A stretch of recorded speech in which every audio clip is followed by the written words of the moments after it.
وبما أني قادري أقول أدرك عبدك جيلاني أدرك عبدك جيلاني. شیخ محقق شاہ عبد الحق محدث دہلوی علم حدیث میں ہمارے استاد ہیں.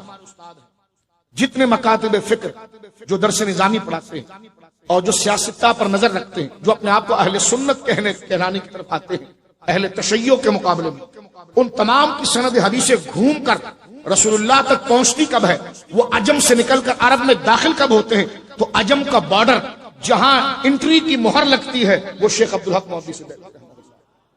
سب کے علمی ویزے چیک ہوتے ہیں جس آخری بارڈر پہ، اور اس کے بعد وہاں سے انٹری کی مہر لگتی ہے، اور وہ براہ راست پھر مولا مرتضیٰ سے ہوتا ہوا، شیخین سے ہوتا ہوا بارگاہ مصطفیٰ میں پہنچتا ہے. جس طرح ملکوں کی سرحد ہوتی ہے کہ آپ یہاں سے اس ملک میں پہنچنے کے لیے اپنا ایک پاسپورٹ رکھتے ہیں، پھر اس ملک کا ویزا رکھتے ہیں.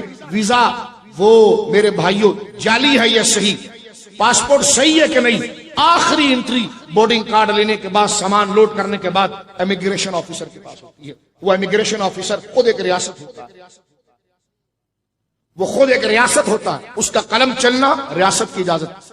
اس کے بیج پر اس کا نام کچھ بھی لکھا ہو، لیکن جس کرسی پر وہ بیٹھا ہے وہ پورا ایک وطن ہوتا ہے، پوری ایک ریاست اس کا. ہاں پوری ریاست کا. ہاں آپ کیوں آگے چلے گئے؟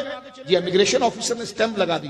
ارے وہ تو عبداللہ تھا. میں نے کہا عبداللہ جب تک تھا جب کرسی سے نیچے تھا، کرسی پر بیٹھ گیا تو پورا پاکستان ہے، پوری وہ ریاست ہے.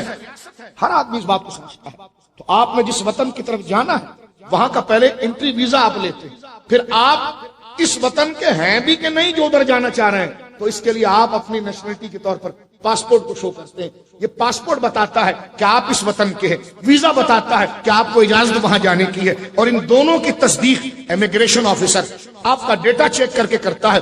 بالکل اسی طرح آپ عالم ہیں، یہ آپ کا پاسپورٹ ہے.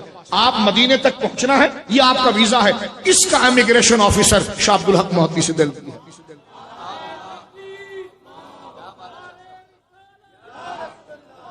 میرے بزرگوں، میرے دوستوں، شیخ محقق جب اجمیر معلیٰ آئے، شیخ عبد الحق محدث دہلوی جو حضوری عالم ہے، علم ظاہر کا امام ہے، علم باطن کا امام ہے، عاشقوں کا امام ہے، ایسا مؤدب امام ہے کہ غوث اعظم کی کتاب فتح الغیب شریف کی فارسی میں شرح لکھی آپ نے. نہ شروع میں اپنا نام لکھا نہ آخری میں اپنا نام لکھا، فارسی میں کتاب لکھ کر تلامذہ کے حوالے کی، کہا اس کو آگے بڑھائیے. انہوں نے کہا حضور کس کو پتا چلے گا، اس میں نہ اوپر آپ کا نام ہے نہ نیچے آپ کا نام. غوث اعظم کے اتنے دقیق فرامین کو آپ نے جس طرح حل کیا تو رو پڑے. فرمایا عبد الحق کی بھی کوئی اوقات ہے کہ غوث پاک کی کتاب پر اس کا نام لکھا جائے؟ یہ ہے فقر. علمی کبر سے نکلنا چاہیے، علمی رعونت سے میرے دوستوں نکلنا چاہیے. غور کیجیے آپ، اللہ مجھے بھی ایسا کرے، آپ کو بھی ایسا کرے. شیخ محقق اب آئے ہیں خواجہ کے دربار پر، خواجہ غریب نواز کے دربار پر. جب شیخ محقق آ گئے تو گھٹنوں کے بل بیٹھ کر کے لگے، اے غریب نواز، کیونکہ ہر بندہ آگے پیچھے ہو رہا تھا. ہندوستان کا سب سے بڑا عالم آیا ہے، ہندوستان میں جتنی درسگاہیں چل رہی ہیں سب کے پیچھے لائٹ یہیں سے آئی ہے. یہ بندہ خود سرچشمہ علم ہے، یہ خود چشمہ ہے جس سے ساری خانقاہیں علم کی پھیلی. جب یہ خود آیا تو گھٹنے کے بل بیٹھ کر محقق الاطلاق شیخ عبد الحق محدث دہلوی آنسو بہاتے ہوئے خواجہ کی بارگاہ میں گویا ہوئے، حضور میں اپنا علم دروازے پر چھوڑ آیا ہوں.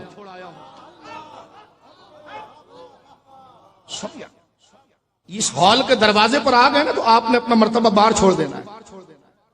آپ سید صاحب ہوں گے، آپ صدیقی ہوں گے، آپ عثمانی ہوں گے، آپ بڑے عالم ہوں گے، آپ بڑے مفتی ہوں گے، آپ بڑے بزرگ ہوں گے، بڑے تاجر ہوں گے، مالدار ہوں گے، لیکن وہ دروازے کے باہر. اس وقت آپ سب غریب نواز کی بارگاہ میں میں نکما اس لیے اوپر بٹھایا گیا کہ تاکہ سب کو دیکھ کر بات کرو. اس میں میری کوئی فضیلت نہیں، واللہ نہ اس کا خطرہ ہمارے دل میں ہے، ہم اس لائق نہیں. بلکہ آپ یہ آداب محفل ہوتے ہیں جس کو مجھے بھی ملحوظ رکھنا ہے.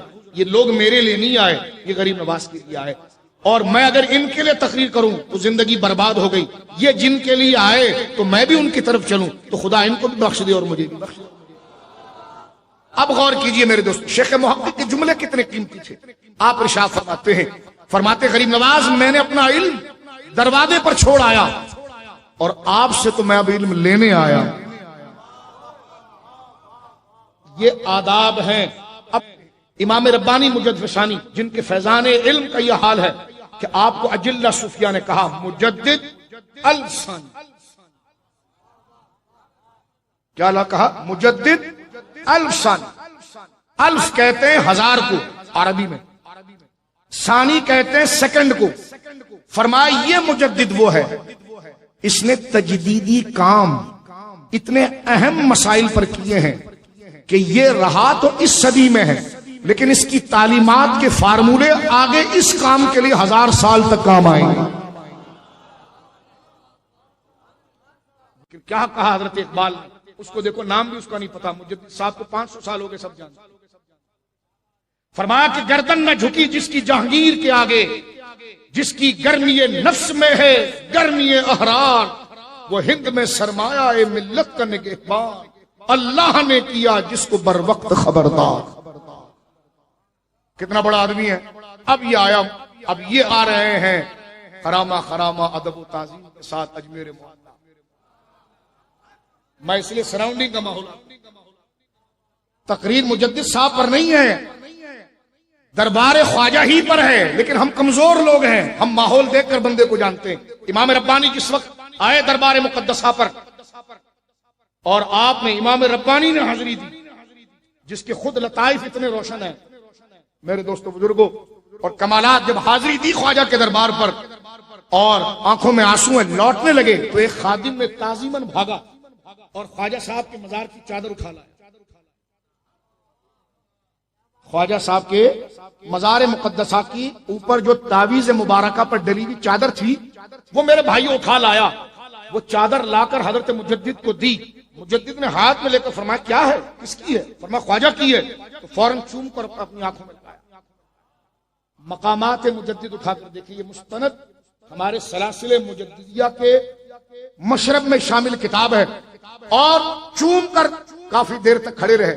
اپنے خلیفہ اجل کو کہا مجدد الفسانی نے، فرمایا یہ لیجئے اور وصیت سنیے، جا کر فلاں کو دیجئے، جب مجھے لحد میں رکھا جائے تو میرے کفن کے اوپر اس چادر کو رکھا جائے.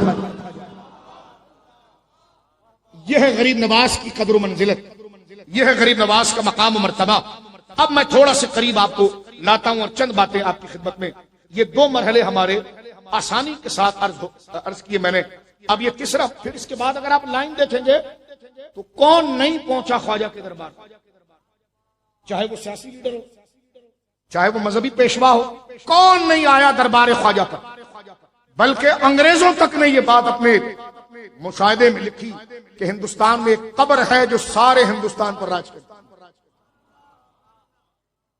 وہ سرکار غریب نواز رضی اللہ تعالیٰ عنہ غیر منقسم ہندوستان کو اگر آپ دیکھیں گے تو اس پوری زمین پر، میرے پاس جملہ نہیں ہے اس کو میں مختصر کیسا کروں، تو اس زمین پر اللہ اللہ ہوا جس کی وجہ سے. بس یہ سن، اس زمین پر لوگوں نے اللہ کو جانا ہی چشتیوں کی وجہ سے ہے. اس زمین پر اسلام کا بیج لگایا ہی غریب نواز نے ہے. میں جماعت اسلامی کے بانی جو ابو الاعلی مودودی ہیں، انہوں نے اپنی کتاب اسلام کا سرچشمہ، اس میں وہ خود یہ لکھ گئے، وہ کہتے ہیں بر صغیر ہند و پاک کے سب سے بڑے اسلامی مبلغ کا نام معین الدین اجمیری ہے. سب سے بڑے لفظ پر غور، سب سے بڑے اور سب سے پہلے مبلغ کا نام معین الدین اجمیری ہے. آگے لکھتے ہیں جن کی برکت سے اسلام کی اشاعت ہوئی، ہندوستان اور ہندوستان میں جو کچھ خدا کا نام لیا گیا، اسلام کا کام کیا گیا، وہ سب چشتیوں کے ان کے مخلص وہ عالی ہمت سلسلے کے بانی خواجہ معین الدین کی نیکیوں کا کارنامہ ہے.